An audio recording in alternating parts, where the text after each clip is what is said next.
प्रणाम करती हूँ। मैं स्वामी विवेकानंद जी के शिकागो वृत्तांत के 9वें दिवस का सारांश आप सभी के समक्ष प्रस्तुत करने जा रहे हैं। विश्व धर्म सम्मेलन के 9वें दिवस पर स्वामी जी ने हिंदू धर्म के समस्त शक्तियों को उजागर करते हुए बतलाया कि दुनिया में पौराणिक काल से सिर्फ 3 ही धर्म चले आ रहे थे, हिंदू धर्म, पारसी धर्म और यहूदी धर्म। लेकिन यहूदी धर्म ने ईसाई धर्म को अपने अंदर समाहित नहीं कर सका, जिसके कारण उसे अपने ही जन्म स्थान से बाहर निकाल दिया गया। वहीं पर सिर्फ मुट्ठी भर पारसी ही बचे हैं जो अपने महान धर्म के ग्रंथों को बता सके। भारत में भी एक के बाद एक न जाने अनेकों धर्म ग्रंथों और पौराणिक कथाओं ने जन्म लिया और उन्होंने वैदिक धर्मों को जड़ से हिला डाला। लेकिन अंततः हिंदू धर्म ने माता के समान उन सभी धर्मों को अपने ही अंदर समाहित कर लिया।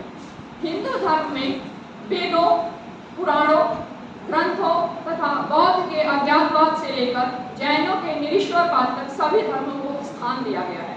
हिंदू जाति ने अपना धर्म वेदों से लिया हुआ है। वेदों का अर्थ है अनेक पुरुषों द्वारा अनेक कालों में खोजे गए आध्यात्मिक तत्वों का खजाना। वेद के बारे में स्वामी जी कहते हैं कि वेद अनंत और अनादि है। इस तथ्य को स्थापित करने के लिए उन्होंने बताया कि जिस प्रकार गुरुत्वाकर्षण का सिद्धांत हम मनुष्य जाति के जानने से पूर्व भी कार्य करता था और हमारे भूल जाने के तत्पश्चात भी कार्यरत रहेगा, ठीक उसी प्रकार आध्यात्मिक जीवन के सारे नियम हमारे जानने से पहले और भूल जाने के तत्पश्चात भी कार्यरत रहेंगे। अतः वेदों से यह हमें सीख मिलती है कि सृष्टि अनादि व अनंत है, इसका ना तो कोई प्रारंभ है और ना ही कोई अंत है। इस बात को विज्ञान ने भी सिद्ध कर दिखलाया है कि विश्व के समग्र शक्तियों का संकलन और परिणाम एक ही रहा है। अगर ऐसा हो जाए कि किसी दिन कोई वस्तु अस्तित्व में ही ना रहे तो क्या होगा? अतः यह असंभव, इसलिए इस सृष्टि का कोई आदि और अनंत नहीं। आत्मा के बारे में स्वामी जी बताते हैं कि आत्मा किसी भौतिक पदार्थ का संग्रह नहीं।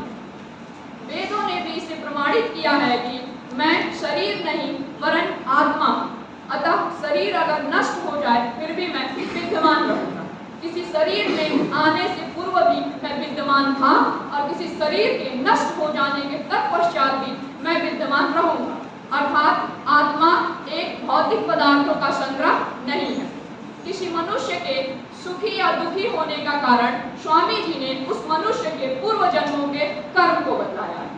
अब सवाल ये उठता है कि अपने पूर्व जन्मों का स्मरण कैसे करें।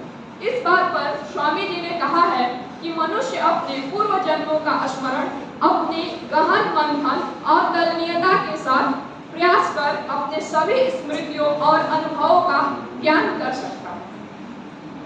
स्वामी जी ने आत्मा को एक ऐसे वृत्त के समान बताया है जिसकी कोई परिधि नहीं और उसका केंद्र हमारा शरीर है।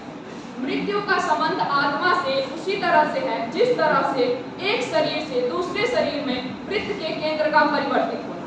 अर्थात आत्मा जो है वो किसी भी भौतिक पदार्थ के वशीभूत नहीं है। अर्थात आत्मा शुद्ध बद्ध मुक्त एक स्वभाव है। धन्यवाद।